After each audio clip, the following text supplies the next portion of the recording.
Paradiso, Canto 10. Dante's Divine Comedy is a work of intricate structure and mathematical precision.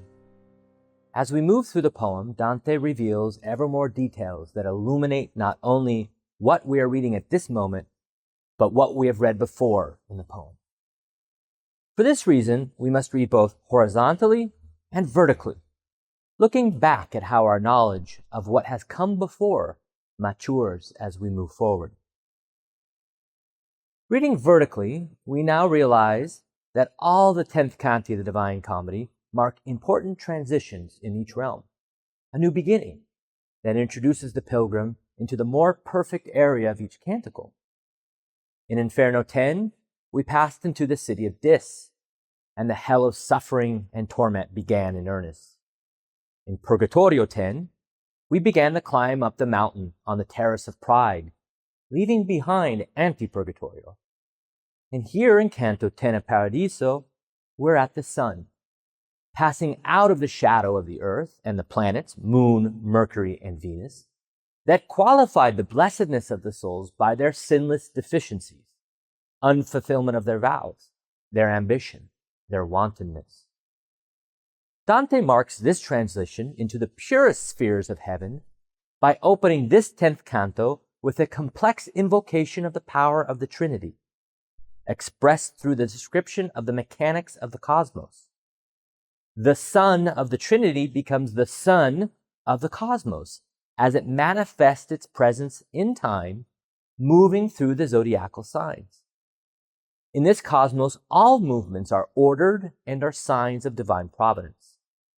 The celestial spheres express joy with their circlings, which are ovals as they yearn to be closer to God at the apex of their arcs. The earth, removed from this joyous movement, is at the bottom, not at the center of the universe. And listen to 13 through 15. See how from there the oblique circle that bears the planets on it branches off to satisfy the world that calls for them. Desire is the secret force of Dante's universe, which, like gravity, inextricably moves bodies, both atomic and cosmic. But in Dante's universe, the gravitational force that moves these bodies is desire for God. 2 times in this introduction to the brightest celestial sphere, Dante calls out to us as readers to look up at the stars and consider, literally be with the stars, considerus, how our longing for knowledge is a basic expression of our soul's desire to find union with the divine. Because here in the heaven of the sun, Dante the poet must begin the final phase of his ambitious project to bring together 2 aspects of his poetry that have so far provided only conflict: knowledge and desire. It is, of course, through Beatrix that he will most prominently merge these 2 themes. It is through Beatrix that Dante moves through paradise and into heaven of the sun. It is through his desire for her that he can see and learn what the souls in the sun will reveal. Lines 37 through 45. It is Beatrix who leads from good to better, so suddenly that her action has no measurement in time. Whatever I saw within the sun, how shining it must have been, for when I entered, it revealed itself not by color, but by light. Were I to call on genius, skill, and practice, I could not ever tell how this might be imagined. Enough if one believes and longs to see it.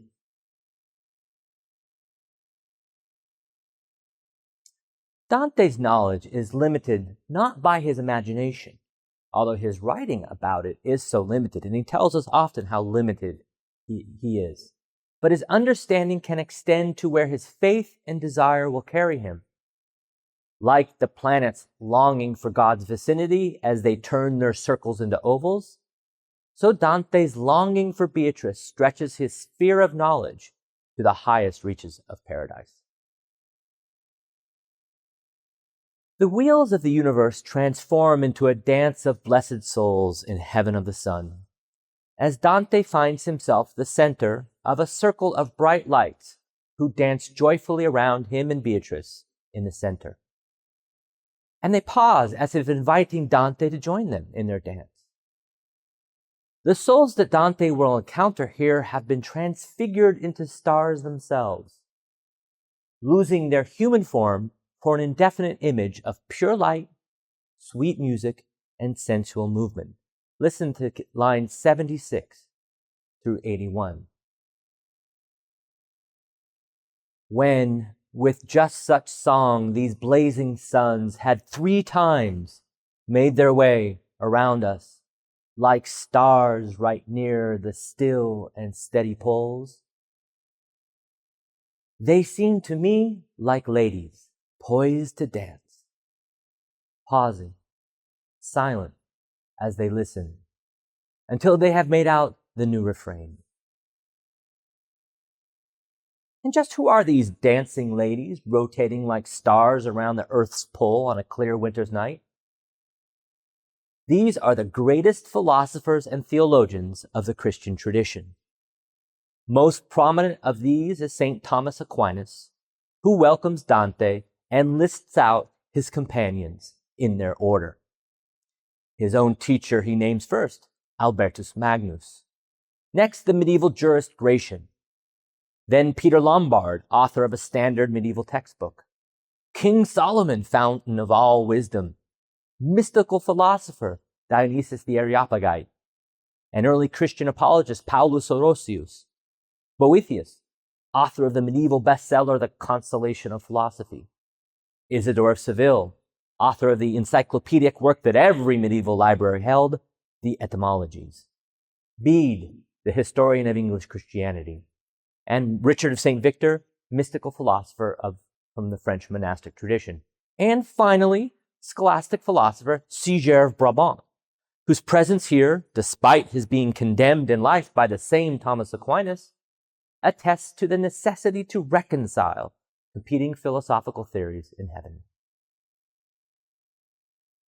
In Dante's attempt to resolve the competing motives he had of knowledge and desire that have determined his poetry from the early days of the Vita Nuova until this moment, we recognize how Dante brought together his desire for Beatrix with his search for knowledge in creating the character of Beatrix in Paradiso, who, by her beauty and, most importantly, through her wisdom, brings Dante to greater knowledge and proximity to the divine.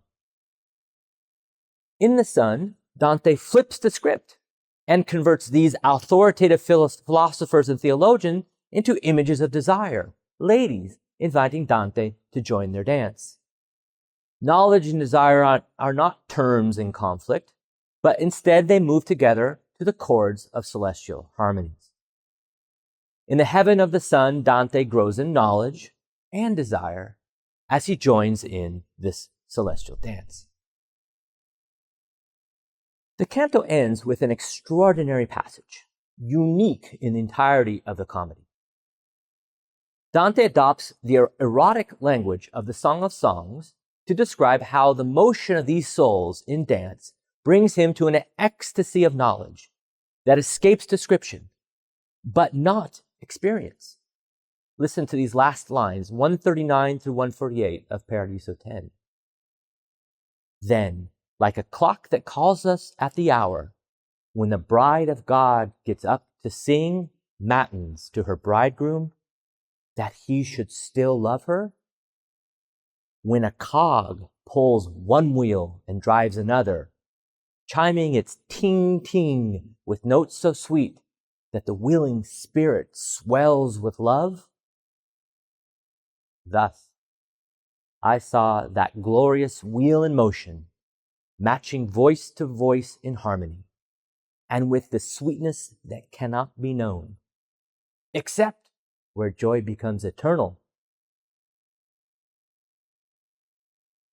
The canto began with a description of the universe as a perfect mechanism created by God, with God surveying with joy his creation from above. The canto ends with a similar mechanical description, of the movements of a clock, perhaps the earliest recorded description of a mechanical clock in all of literature, that reduces the cosmic metaphor to a microcosmic simile of the inner workings of a clock. The bride and the bridegroom are together in their bedchamber as the clock tracks, with its regular mechanical motions and sounds, the timeless integration of desire and knowledge. Paradise 10 concludes on this daring erotic note, and the pilgrim will now continue to even greater knowledge and joy in the heaven of the sun.